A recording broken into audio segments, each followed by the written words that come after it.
Mega times news బులెటిన్ల ముందుగా headlines. GCC గోడౌన్లో వైభవంగా మైసమ్మ తల్లి పోతురాజ్ విగ్రహ ప్రతిష్ఠ. ముఖ్య అతిథిగా హాజరైన ఎమ్మెల్యే కోరం కనకయ్య.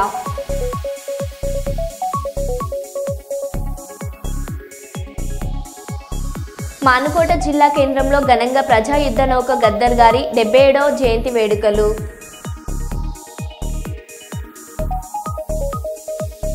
రాష్ట్రపతిని కలిసిన నిర్మలా సీతారామన్. అదరగొట్టేలా అరకు చలి ఉత్సవాలు, కల్చరల్ ర్యాలీ. 300 కోట్ల కుంభకోణం. శ్రీలక్ష్మి శ్రీనివాస కన్స్ట్రక్షన్ యజమాని గుర్రం విజయలక్ష్మి అరెస్ట్. తిరుపతి నగరంలో కుళ్ళిన చికెన్ విక్రయం. షాప్ను సీజ్ చేసిన అధికారులు.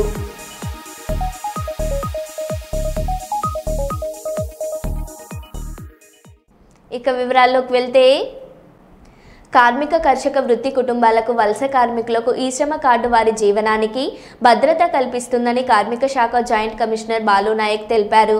ఈరోజు కర్నూలు నగరంలోని 47వ వార్డు ధర్మపేటలోని కార్మిక శాఖ కార్యాలయంలో రోజా మహిళా ఐక్య సంఘం అధ్యక్షురాలు మీసాల సుమలత ఆధ్వర్యంలో ఈ శ్రమ కార్డులను కార్మికులకు అందజేశారు. ఈ సందర్భంగా కార్మిక శాఖ జాయింట్ కమిషనర్ బాలు నాయక్ మాట్లాడుతూ, కార్మిక కర్షక చేతి వృత్తి పని వారికి సరైన ఉపాధి లేక వాళ్ళ ఆర్థిక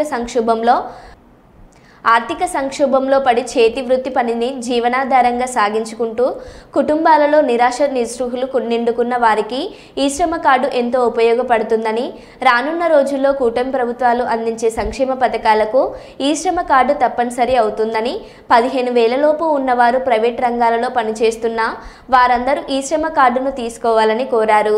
ఈ కార్యక్రమంలో కార్మిక శాఖ ఉప కమిషనర్ వెంకటేశ్వర్లు, సహాయ కార్మిక అధికారులు కేశన్న, రాంప్రసాదులు పాల్గొన్నారు.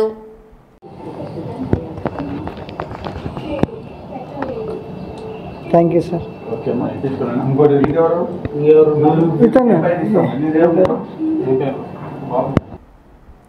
భక్త మార్కండేయ మహర్షి జయంతి మహోత్సవ వేడుకలు వరంగల్లో ఘనంగా జరిగాయి. వరంగల్ కొత్తవాడలోని శ్రీ భక్త మార్కండేయ దేవాలయంలో మార్కండేయ జయంతిని పురస్కరించుకుని స్వామివారికి ఉదయం అభిషేకాలు, ప్రత్యేక పూజలు, మహాహోమం జరిపి మహా అన్న ప్రసాద వితరణ నిర్వహించారు. ఈ కార్యక్రమంలో ఆలయ కమిటీ భక్తులు అధిక సంఖ్యలో పాల్గొన్నారు. ఈ సందర్భంగా నిర్వాహకులు మాట్లాడారు.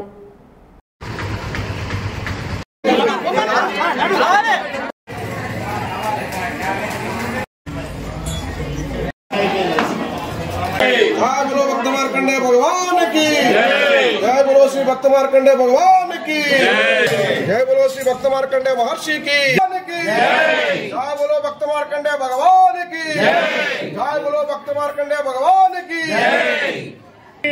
शंकर महाराज की पवन सुत हनुमान की। श्री भक्त मार्कंडेय देवालय पद्मनगर కొత్తవాడ వరంగల్ ఆధ్వర్యంలో వరంగల్ నందు ప్రతి సంవత్సరం కూడా అంగరంగ వైభవంగా శ్రీ భక్త మార్కండేయ జయంతి మహోత్సవాన్ని పురస్కరించుకొని जय बोलो मार्कंडेय महाराज की जय बोलो मार्कंडेय महाराज की जय बोलो मार्कंडेय महाराज की जय बोलो भक्त मार्कंडेय भगवान की जय बोलो भक्त मार्कंडेय भगवान की जय बोलो गायत्री माता की जय बोलो गायत्री माता की राजराजेश्वर भगवान की जय श्री राम।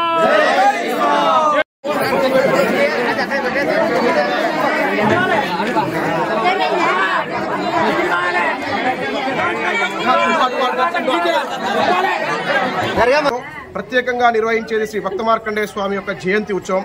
ఈ జయంతి సందర్భంగా ఇక్కడున్నటువంటి పుర ప్రముఖులలో చాలా ఉన్నతమైనటువంటి ప్రతిభ కనబర్చిన వారిని సన్మానించి, అదేవిధంగా దేవాలయంలో ఉదయాన్నే ప్రాభాత కాలం నందు స్వామివారికి దివ్యమైనటువంటి అభిషేకాలను చేసి, అదేవిధంగా భక్తులందరి చేత ఆ స్వామివారి యొక్క మహాయజ్ఞాన్ని కూడా చేయడం జరుగుతుంది.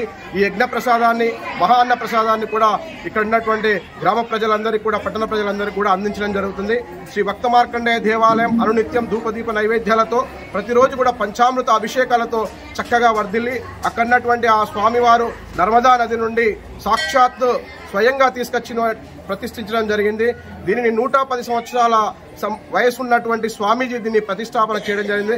నాటి నుండి నేటి వరకు ఆ స్వామివారిని కొలిచిన వారికి పొంగు బంగారమై అందరినీ కూడా ఇక్కడ ఉన్నటువంటి ప్రజలను ఆయురారోగ్యాలతో, అష్టైశ్వర్యాలతో కాపాడుతున్నాడు. జై బోలో భక్త మార్కండే భగవానికి. మరి కాసేపట్లో పార్లమెంట్ బడ్జెట్ సమావేశాలు ప్రారంభం కానున్నాయి. అందులో భాగంగా ఆర్థిక శాఖ మంత్రి నిర్మలా సీతారామన్ ఇవాళ రాష్ట్రపతి ద్రౌపది ముర్మును కలిసి బడ్జెట్ కాపీలను అందించారు. అనంతరం మంత్రి ఆర్థిక శాఖ కార్యాలయానికి బయలుదేరారు. పద్దుకు కేబినెట్ ఆమోదం తెలిపాక పార్లమెంట్లో 11 గంటలకు బడ్జెట్ ప్రవేశపెట్టనున్నారు.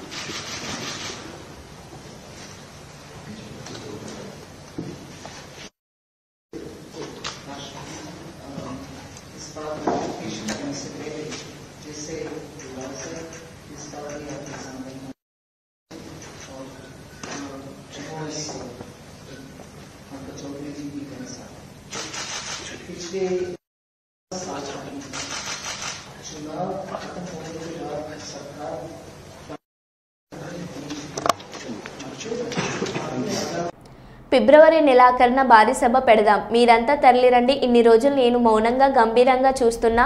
నేను కొడితే మామూలుగా ఉండదు. 4 ఎకరాలున్న రైతు నేను 4 కోట్ల ఆసామిని అని ధీమాగా 4 ఎకరాలున్న రైతు నేను 4 కోట్ల ఆసామినని ధీమాగా ఉండేటోడు. మారుమూల గ్రామాల్లో కూడా 40 లక్షల ఎకరానికి ఉండేది. ఇప్పుడు సగానికి సగం పడిపోయాయి. ప్రతి ఊర్లో కాంగ్రెస్ పార్టీ మీద కోపం ఉంది. ప్రజలు కాంగ్రెస్ వాళ్ళు దొరికితే కొడదామనే అంత కోపంలో ఉన్నారు కేసీఆర్. మనోళ్ళందరూ కూడా ప్రతిపాదిస్తుంది ఏంటంటే, ఒక సంవత్సరం జరిగిపోయింది, సంగమేశ రాన్నే పన్నది, బసవేశ రాన్నే పన్నది, పాలమూరు ఉత్పత్తుల పథకం ఆన్నే పన్నది, కాళేశ్వరం అట్లే పెడుతున్నారు. ఇవన్నీ అన్యాయాలని కాబట్టి ఫిబ్రవరి నెలాఖరులో ఒక పెద్ద బహిరంగ సభ పెట్టాలి, మీరు కథ చూడాలి అని జరుగుతూ ఉంది. కాబట్టి మీరు కూడా పెద్ద ఎత్తున దయచేసి ఆ సభకు కదిలి రావాలి, కదా దూరమే ఉండదు. ఆ రకంగా తెలంగాణ శక్తి ఏందో మరొకసారి చూపించి వీళ్ళ మెడలు వంచి ఇప్పుడు సాధించాలి. భవిష్యత్తు కోసం కూడా కొట్టాడకు మనం సిద్ధంగా ఉండాలని తెలియజేసుకుంటూ, పరమేశ్వర్ గారికి అంతటి లోకమంతరం ఇది. కోటి రూపాయల భూమి ఇప్పుడు 50 లక్షల కట్టుకోలేదు.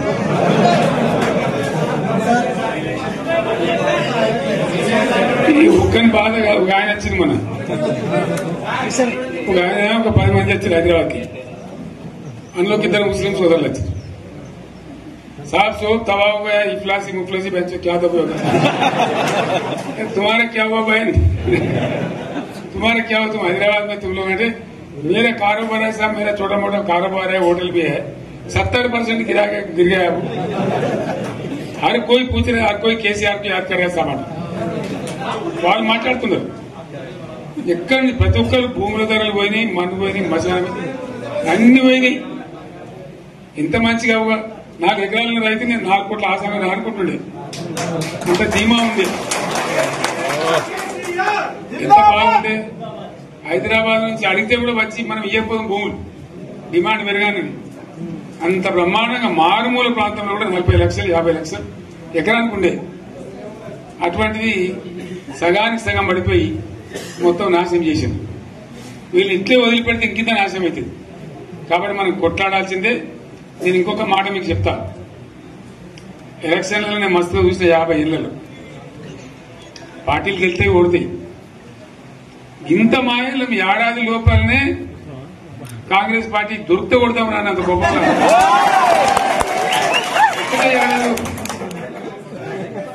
ఇంకా వాళ్ళ పొంద తెలివికి నిన్న వారి పార్టీ మంది పెట్టలు అదేందో పోలింగ్ పెట్టిన వాడు చూసారా మీరు?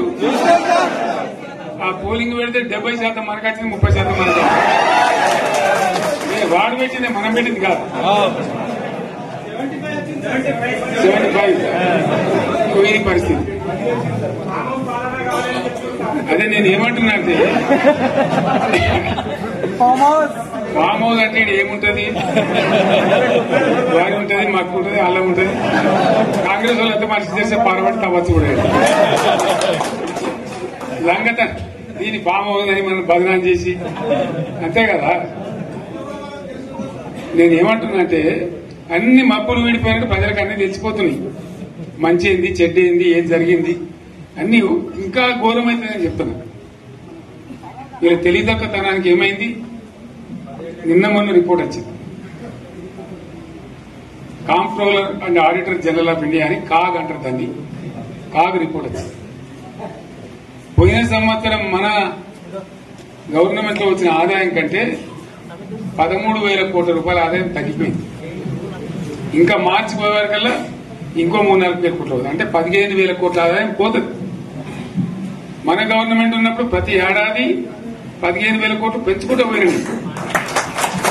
చెప్పేసుకుంటూ పోయింది. ఏడాది 10 నుంచి 15,000 కోట్ల ఆదాయం పెరిగేది మన టైంలో. అంత జాగ్రత్తగా మనం వ్యవహారం చేస్తాం.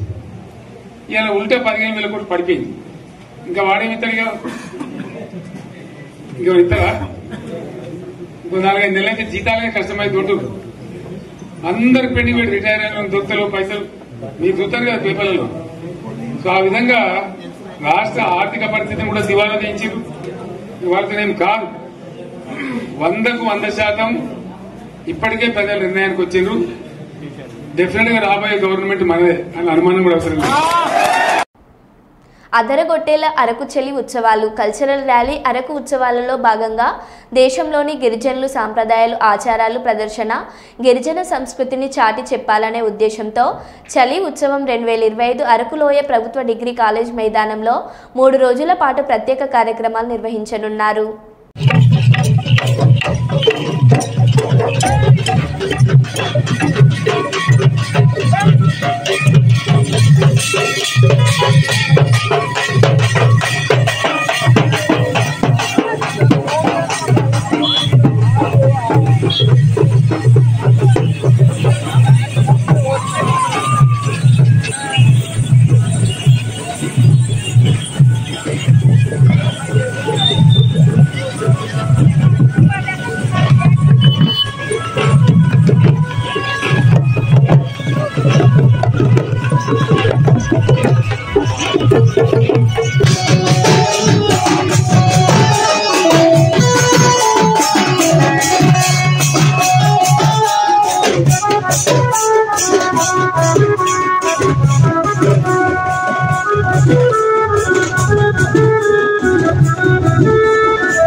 బీసీ రాజకీయ యుద్ధబేరి సమావేశంలో భాగంగా 4వ డివిజన్ కార్పొరేటర్ బొంగు అశోక్ యాదవ్ గారు మరియు మాజీ కార్పొరేటర్ కుస్మ లక్ష్మీనారాయణ గారి ఆధ్వర్యంలో హన్మకొండ జిల్లా వడ్డెర సంఘం మరియు కార్మికులు, JCB owners, tractors owners, dozer owners, డ్రైవర్లు అందరూ కలిసి రేపు జరగబోయే సమావేశానికి భారీ సంఖ్యలో పాల్గొంటామని మద్దతు తెలిపారు.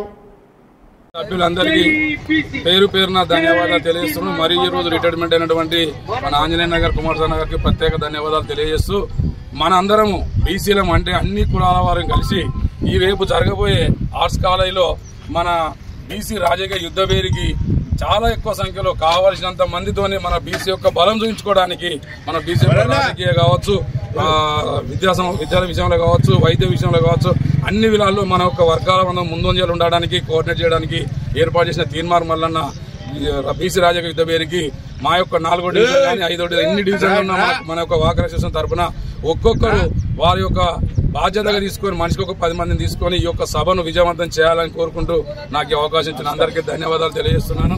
జై బీసీ. గచ్చిరోలి జిల్లాలోని ఛత్తీస్గఢ్ సరిహద్దుల్లో నక్సలైట్స్ ప్రభావిత ఈ ప్రాంతంలో గత నెలలో పేనుగొండలో ఒక పోలీస్ స్టేషన్ ఏర్పాటు చేశారు. నెల వ్యవధిలో 2వ పోలీస్ స్టేషన్ నిన్న జనవరి 30 నాడు పోలీస్ స్టేషన్ ఏర్పాటు చేశారు. ఈ పోలీస్ స్టేషన్ ఏర్పాటుతో నేలగుండ పరిసర ఈ ప్రాంత అభివృద్ధిలో మైలురాయిగా నిలుస్తుందని భావిస్తున్నారు.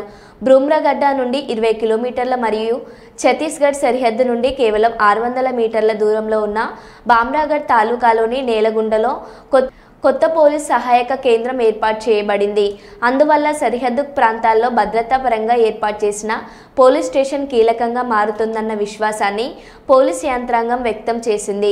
పోలీస్ స్టేషన్ నిర్మాణం కోసం గచ్చిరోలి పోలీస్ బలగాల భారీ బలగాలను మోహరించారు. 1050 మంది సిబ్బంది, 10 జేసీబీలు, 19 ట్రైలర్లు, 4 ఫ్లోకెన్లు, 45 ట్రక్కుల మొదలైన వాటి సహాయంతో కేవలం ఒక్క రోజులోనే పోలీస్ స్టేషన్ను నిర్మించారు. ఈ పోలీస్ స్టేషన్ వైపే సౌకర్యం 19 ఫోటా క్యాబిన్లు, జనరేటర్ షెడ్, తాగునీటి కోసం RO flat, mobile tower, toilet సౌకర్యం, పోస్ట్ సెక్యూరిటీ కోసం మ్యాక్వాల్, బీపీ మోర్చా, 8 ఇసుక మోర్చా తదితర సౌకర్యాలను నిర్మిస్తున్నారు.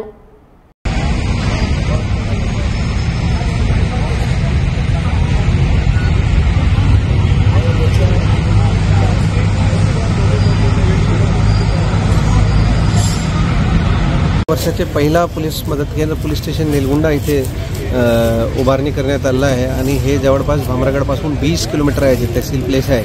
इथे या एरियामध्ये पोलीसचे कोणतेही प्रेझेन्स नव्हता, माओवाद्यांचे वरवर होता आणि हे कमी करण्यासाठी जवळपास 300 स्क्वेअर किलोमीटरचे आमचे एरिया आहे जे सिक्युरिटी व्हॅक्यूम या पोलीस स्टेशन मुळे कमी होणार आहे. या एरियामध्ये रोड आणण्यासाठी, मोबाईल टावर्स आणण्यासाठी आणि छत्तीसगड बॉर्डरवर फक्त 400 मीटर दूर इंद्रावती बँकवर हे पोस्ट आहे आणि हे स्ट्रॅटेजिकली खूप इम्पॉर्टंट आउटपोस्ट आहे. या पोस्टातून अबुजमाडमध्ये ऑपरेशन आणि नॅशनल पार्कमध्ये ऑपरेशन करण्यामध्ये गडचिरोली पोलीसला आणि CRPFला खूप मोठा मदत होणार आहे आणि ओव्हरऑल खूप स्ट्रॅटेजिकली इम्पॉर्टंट पोलीस स्टेशन आज आम्ही इथे उभारले. చిత్తూరు జిల్లా పుంగనూరు పట్టణంలోని ఎంపీపీ కార్యాలయంలో చిత్తూరు మాజీ ఎంపీ రెడ్డప్ప మీడియా సమావేశం ఏర్పాటు చేశారు. వారు మీడియాతో మాట్లాడుతూ పులిచెర్ల మండలం మంగళంపేట ప్రాంతంలో మాజీ మంత్రి పెద్దిరెడ్డి రామచంద్రారెడ్డి అటవీ భూములు ఆక్రమించారని కొన్ని పత్రికల్లో రావడం జరిగిందన్నారు. వాటిపై మాజీ మంత్రి పెద్దిరెడ్డి రామచంద్రారెడ్డి వివరణ మీడియా ద్వారా ఇచ్చారని అన్నారు. మాజీ మంత్రి ఇచ్చిన వివరణపై నిజమా లేదా అబద్ధమా అని నిగ్గు తేల్చేసిన బాధ్యత జిల్లా యంత్రాంగంపై ఉందన్నారు. ఈ కార్యక్రమంలో ఎంపీపీ భాస్కరారెడ్డి, షరీఫ్, వైకాపా నాయకులు తదితరులు పాల్గొన్నారు. ఈ మధ్యకాలంలో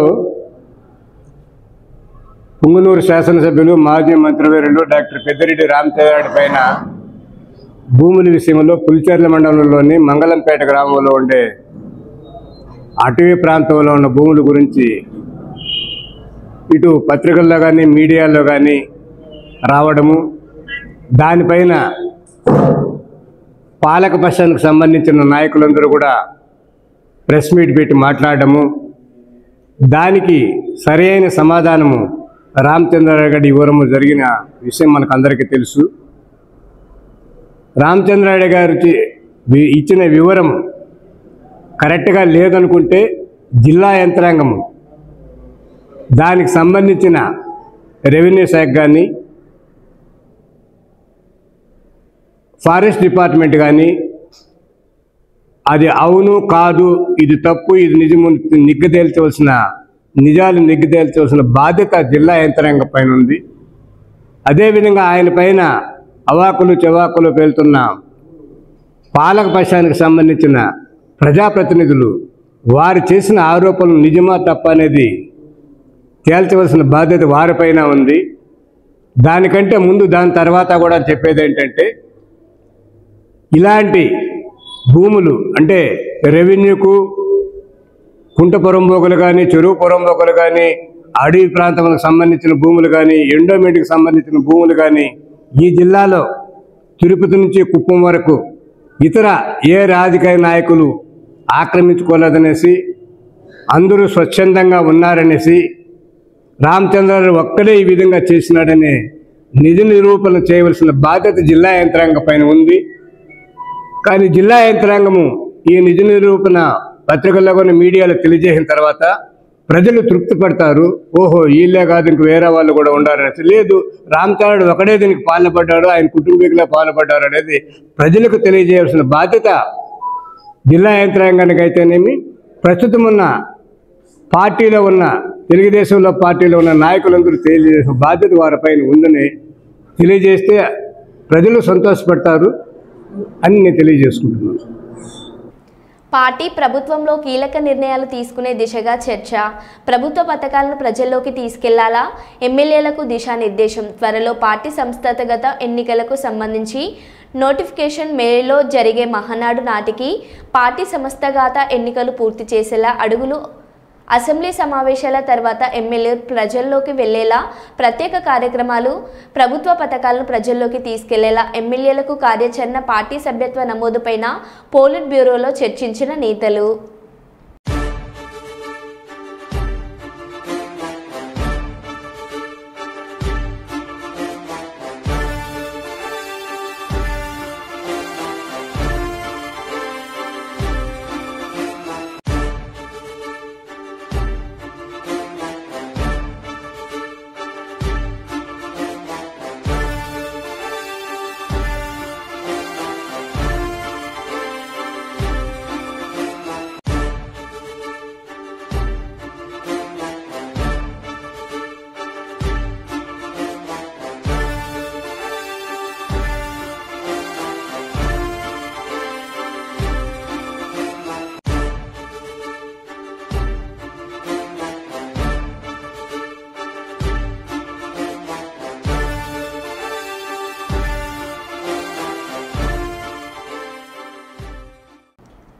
శ్రీకాళహస్తి మండలంలోని ఉరందూర్ ఎస్సీ కాలనీ నందు పింఛన్ పంపిణీ కార్యక్రమంలో పాల్గొన్న రెవెన్యూ శాఖ మంత్రి అనగాని సత్యప్రసాద్, దేవాదాయ శాఖ మంత్రి ఆనం నారాయణరెడ్డి మరియు స్థానిక ఎమ్మెల్యే బొజ్జాల సుధీర్ రెడ్డి స్వయంగా ఇంటింటికి వెళ్లి లబ్ధిదారులకు పింఛన్లు అందజేశారు.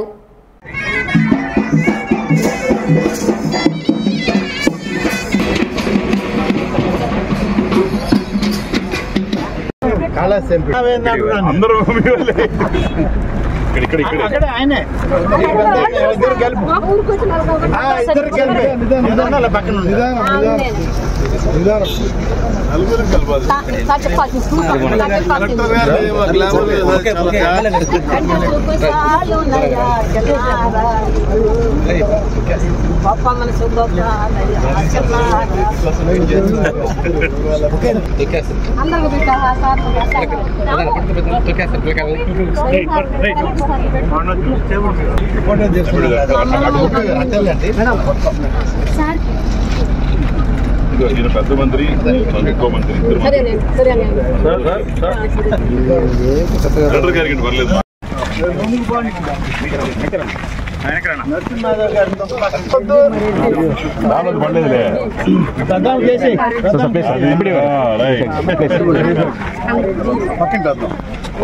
ఎంతది ఎన్ని నుంచి వస్తుంది? ఎంత వస్తుంది నీకు? ఎప్పుడు ఎప్పుడు నుంచి వస్తుంది? ఇంతకుముందు ఎంత వచ్చేది? 2000 వస్తుంది. ఎవరు ఇస్తాడు? ఎవరు ఇస్తాడు? నేను కదా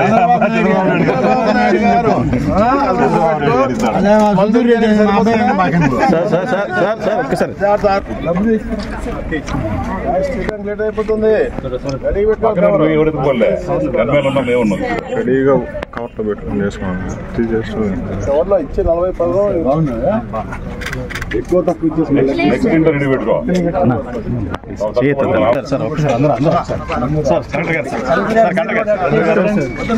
ఎప్పుడు చూస్తుంది? ఎన్ని ఎప్పుడు చూస్తుంది? చంద్రాన్ని వచ్చింది.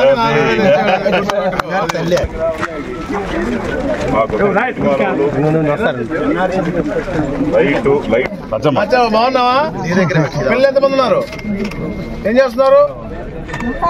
ముగ్గురు కొడుకున్నాడు. చంద్రబాబు నాయుడు కూడా నీ కొడుకే కదా. మళ్ళీ 4000 రూపాయలు ప్రతి నెల ఇస్తున్నాడు కదా. మర్చిపోక ఆశీర్వదించాయన్ని. ఆరోగ్యం జాగ్రత్త.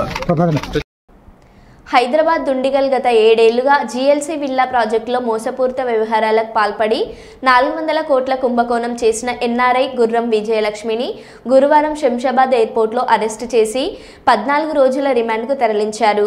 ఇలాంటి మోసాలకు అడ్డుకట్ట వేయాలంటే హెచ్ఎండిఏ, మున్సిపల్, గ్రామ పంచాయతీ అధికారులు అనుమతులు మంజూరు చేసే సమయంలో అవినీతి లేకుండా కఠిన చర్యలు తీసుకోవాలని పలువురు సూచిస్తున్నారు. బాధితులకు అన్యాయం జరగకుండా ప్రమాదకర నిర్మాణాలకు అనుమతులు ఇచ్చే అధికారులపై కూడా విచారణ జరపాలి అని ప్రజలు డిమాండ్ చేస్తున్నారు.